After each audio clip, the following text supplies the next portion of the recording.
Malgré la pluie, les Algériens, nous sommes là, nous sommes nombreux et nombreuses pour la commémoration de 17 octobre 61.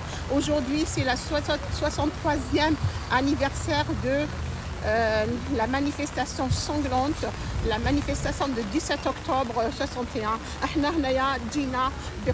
Pour la commémoration de cette date, c'est une date historique, c'est une date sanglante aussi pour بحق الشعب الجزائري. احنا رماو جدودنا وإحنا هنا رانا contre l'oubli. C'est un crime d'État, c'est un crime contre l'humanité, contre les manifestants pacifiques à l'appel. Les manifestants algériens, ils ont répondu à l'appel de la Fédération de France contre un couvre-feu discriminatoire contre nos parents, pour arrêter tous les mouvements de la Fédération de France. La Fédération de France, elle a appelé les Algériens pour manifester contre ce couvre-feu. Mais malheureusement, les Algériens sont sortis pacifiquement, massivement. Ils sont sortis pour arrêter ce couvre-feu discriminatoire. Mais la police de Papon, le préfet de Paris de cette époque, sous l'ordre du préfet, sous l'ordre du ministre de l'Intérieur, Michel Debré, ils ont été matraqués, ils ont été tabassés, ils ont jeté nos parents dans la Seine. Nous sommes là contre l'oubli et pour rappeler la France ces crimes d'État, crimes contre l'humanité.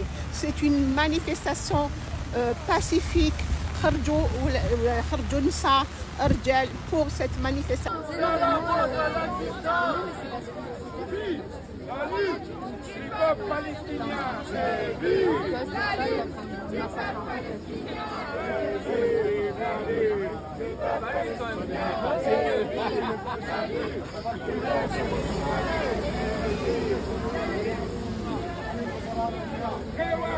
Alger à Gaza, résistance, résistance.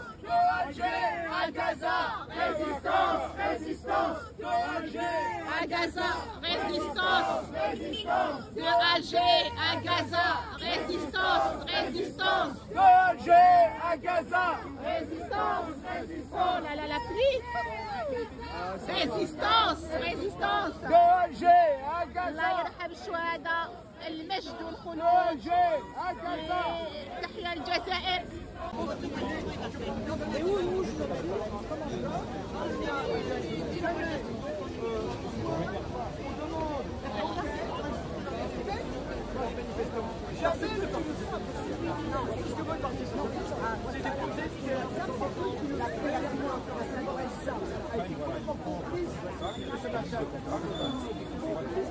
Oui, ils le mettent automatiquement.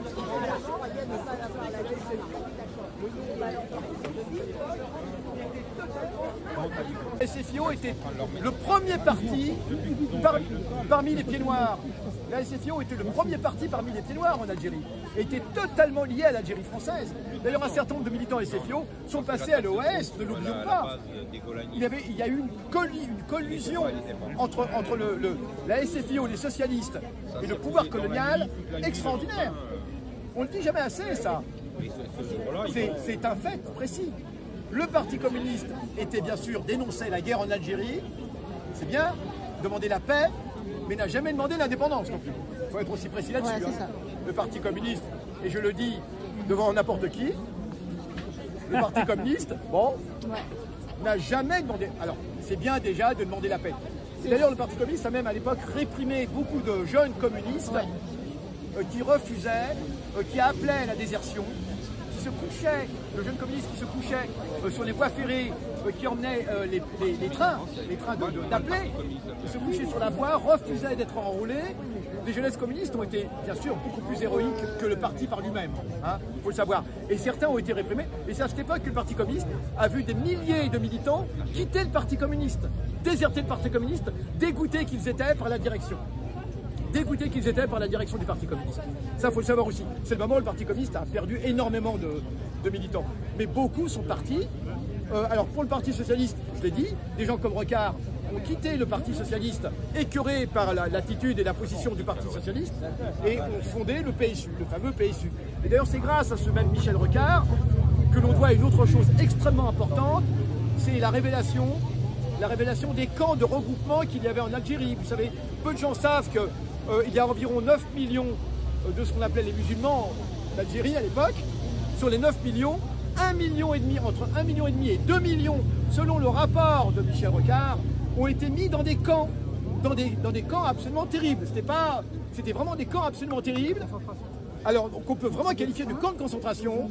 C'était là qu'étaient mis, et là c'est aussi un des mythes qu'il faut faire voler en éclats, c'est le mythe des harkis.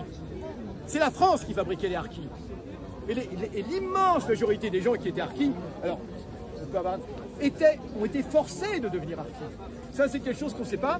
Et je vous engage à regarder un film et à lire un livre qui s'appelle Comment l'opium et le bâton de Mouloud Mamri.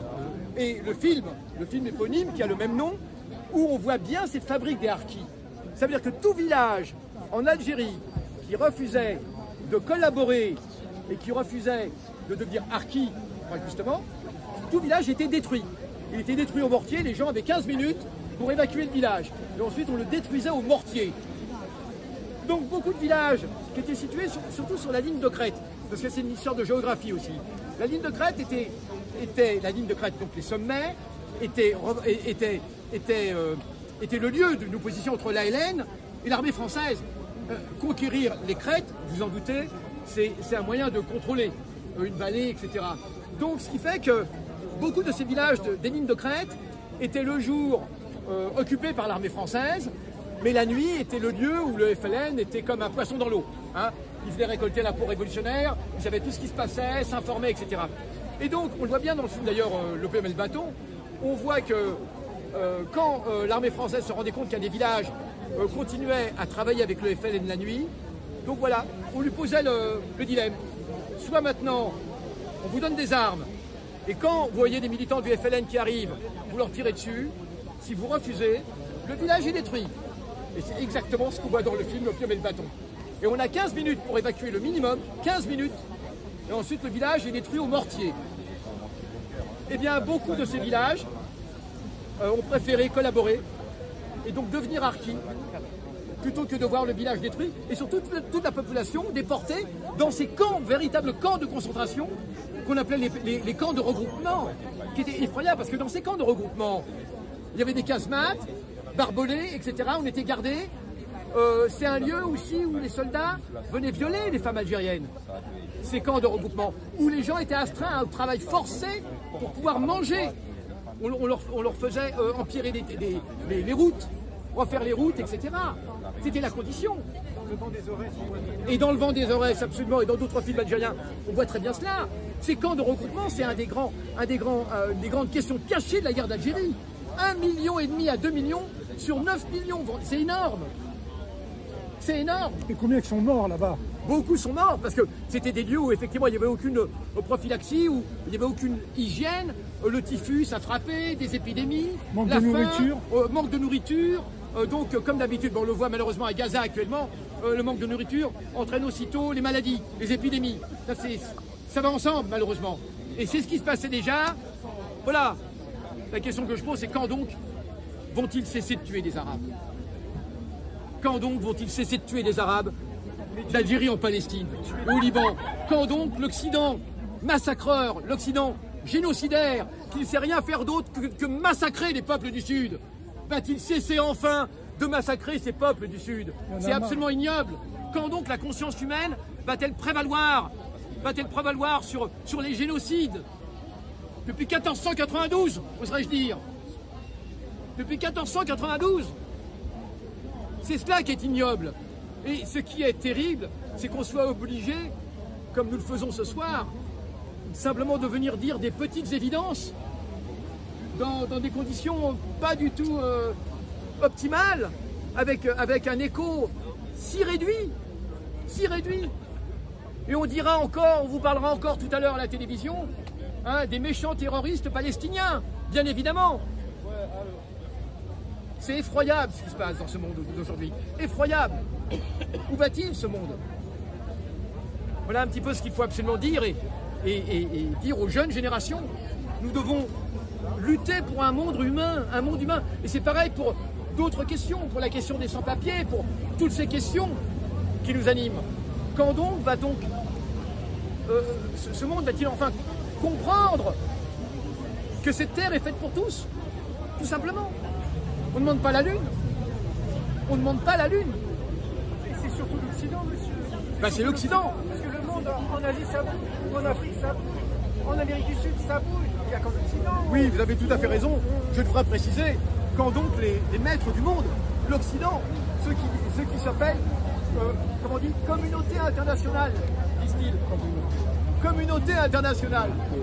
Cette espèce de mythe total.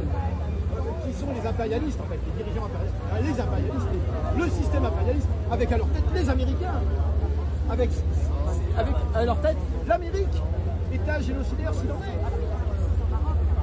Et c'est pas terminé malheureusement, parce que en Amérique on ne peut même pas, on a juste à choisir entre deux génocidaires. Hein. Voilà, c'est ça le choix qu'on a. Et moi je trouve. Quand ils ont voulu le jeter à la Seine, il y avait un barrage de CRS. Les CRS ont arrêté de faire des police. Ils ont dit vous allez où, monsieur? Ils ont dit bah non, on va au commissariat, mais c'est Algérien. Ils ont dit non, le commissariat il est derrière. Retournez. Grâce à Dieu, le prétexte c'est CRS. Ce que je me souviens, c'est que le MENA, quand ils disent le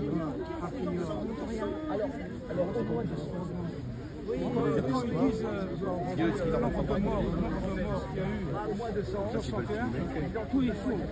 Prendre en photo, reprendre la photo, et après vous lirez l'histoire. Le vrai chiffre, c'est le FNL. Le FNL a fait des statistiques. Vous voulez prendre l'idée de l'article? Vas-y, voilà. الله يرحم الشهداء والمجد والخلود لشهدائنا الأبرار. تحيا الجزائر، تحيا الجزائر، تحيا الجزائر، تحيا الجزائر.